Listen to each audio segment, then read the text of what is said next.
Hey guys, Grayson Goff here with the SPL, the 2015 SPL Jacksonville Open field layout at Will's Paintball in Jacksonville, Florida. I'm going to do a little breakdown for you. I want to start first with kind of my overall impressions of this field. This is one of the most interesting layouts I've seen probably all year and maybe in all of my paintball lifetime. It's just a very interesting layout. The snake is very unorthodox. The Dorito side is somewhat unorthodox with those big two Doritos inset on the field. The center is a pretty standard. You got some cakes behind the X, but yeah, very very interesting field layout. And it's really I think it's really both those tapes as you get close to the 50, it gets interesting. So first off, I want to start. Like I said, overall impressions. I think this is going to be a heavy shooters field. This tall cake and these two pins in the back center, they're going to provide, it looks like, a lot of lanes off the break. You can shoot cross shots from these pins. You can also shoot heads up from these pins, or at least on the snake side, you're going to be kind of behind this Mayan shooting heads up. You can shoot heads up, obviously, on this Dorito side from this pin.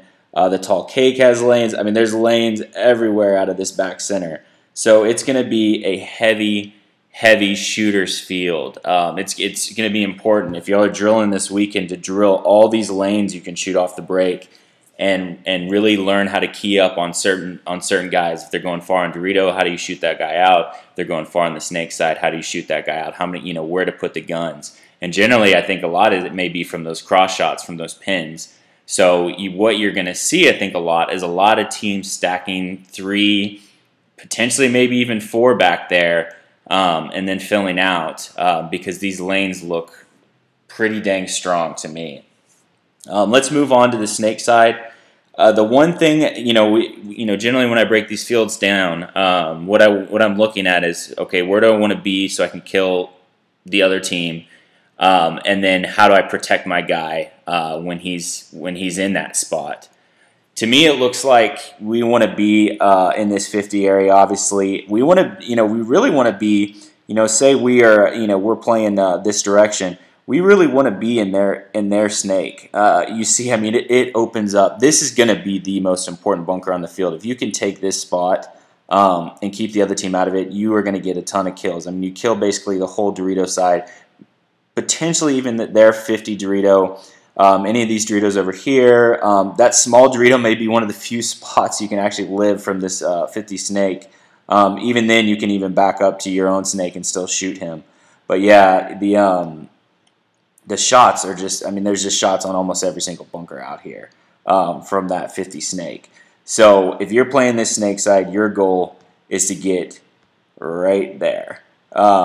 And that's the thing. The reason this field is tricky is because this is just a completely unorthodox snake in terms of it's all broken up, which generally makes the play slower, but the way it keeps going inset as you bump down the field could potentially make it an easy one to move down. What really could potentially slow it down is obviously anything down the wire. You're always going to have to battle, it looks like you battle your mirror to move down. And then this potentially could have some drop shots as you come around some of these knuckles. This can honestly may be the best defensive bunker on this side. It's something you guys are going to have to look at and walk. But if that can shoot down at all those snake bumps, that can's going to be the best spot to be in terms of a back player. You may want to actually use the corner some as well to pull guns wide. But for the most part, you're probably going to be using these 2 bunkers as your support for the support player for that snake side, and helping the snake player get to our goal of that 50 snake, where all those kills open up from their basically their 45. One thing to think about is that there's obviously you can go your traditional route into the snake. You may go corner, bump into this mini race, then bump into snake 1. And then obviously work your way down. That's the obvious progression on this side. One thing to think about is potentially, whether you're in the corner of the can, say we come from the can in this mini race, and we have the ability, if you have the ability to skip snake 1, I'd almost skip it. more times than not, if you can skip a spot, you're not going to get stuck in it, and better shots open up immediately if you're able to take that snake too.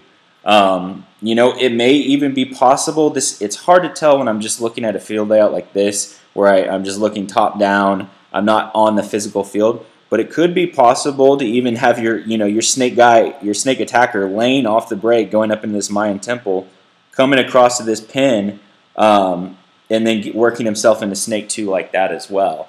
Ways to I'd look for ways to kind of skip out on that snake 1 if at all possible. It may be very hard. There may be good shots on that pin, but it's definitely worth a shot to try some different ways to get into that snake.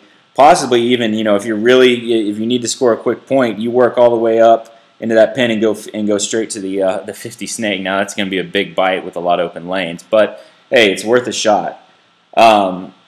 So with that said, so guys, yeah, like I said, here, your goal on this snake side is going to be their 50 snake.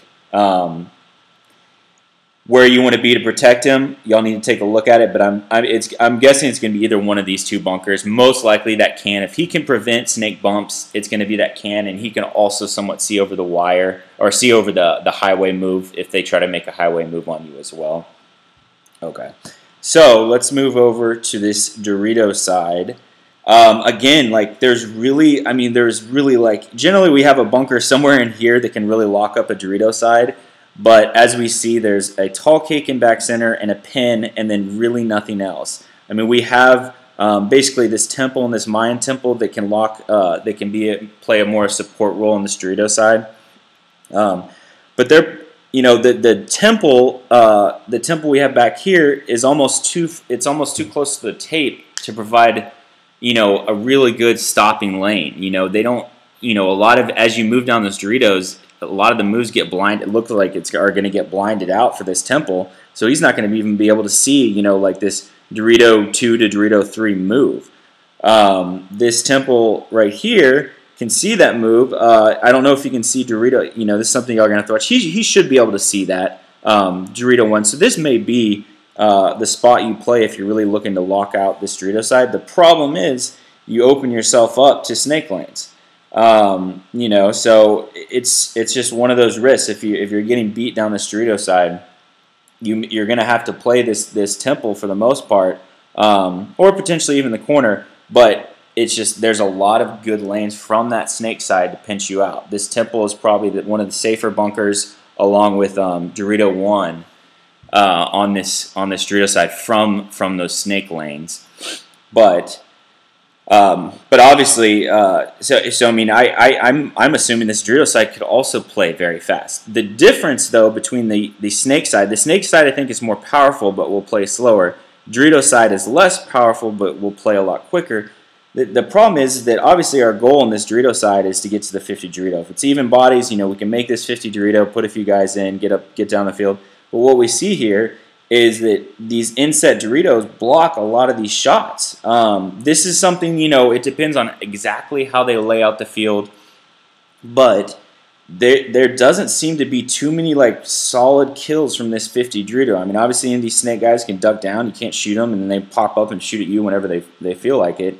I mean, you really don't have any awesome shots. Potentially you could kill this can, maybe this snake temple. But it all depends on this inset Dorito right here that kind of is blocking a lot of these great shots from the 50 Dorito. What we can look to do is if we control this wire, or if we've kept them kind of trapped on this side of the field, we can look to move into their Dorito where we can really get, obviously there. We're going to get some easy kills. But, I mean, for the most part, this Dorito side, like I said, that 50 Dorito doesn't guarantee kills like the snake side. I feel like it could be easier to get to and put some real pressure on teams, but it really doesn't guarantee kills. So that's something, you can think about. If you have a really fast, aggressive Dorito player, get him up to that 50. It may make some teams freak out. And give away bodies because you're in the 50 Dorito when they necessarily, are for the most part pretty damn safe. So it's just, little food for thought. You also, I mean, there's definitely potential to be using these inset Doritos. That could honestly, now that I'm looking at, that could be the best way to lock up this side is get into these Doritos right here to lock up this side, because it's going to be hard for that snake guy to shoot you because you're behind a really big Dorito. You're putting yourself in a really risky situation though, because you really have to be gun dominant. They can also slide into your mirror and maybe potentially catch your barrel or your loader. Because when you're that far up the field, your field of vision is not as good as where you 10, 15 feet back. So there is some danger in there. There is also the possibility of another one of those things. If you need to win a quick point, working yourself up in these Doritos and then into their Dorito where we see these shots open up, your lifespan there will be really dang short. But again, just another option for a quick point. So with that said, kind of recap Dorito side. I think it will play fast. I don't know if there's really a great spot to really lock it down from, especially if teams are able to get wide on that side. But it's something used to your advantage. Know that the Dorito side doesn't guarantee kills, so if a team's pushing that side hard, it's not a big deal. As long as you're communicating, it's not a big deal. On the flip side, if you have an aggressive Dorito player, push that side, get down the field. It does help to have that 50 Dorito and have those angles on anyone moving on that snake side, but it doesn't necessarily guarantee kills. You're gonna basically kind of hope to kind of freak the other team out. They'll lose their cool because you're in the 50 Dorito, and they're gonna give you bodies away. All right, with that said, guys, let's move on to the center. These are the three bunkers that are the most playable. Not in the mini race, but we have the Temple and the Can, and obviously the X. The way this field, because of how open this back center is, most players are going to filter out to the tapes.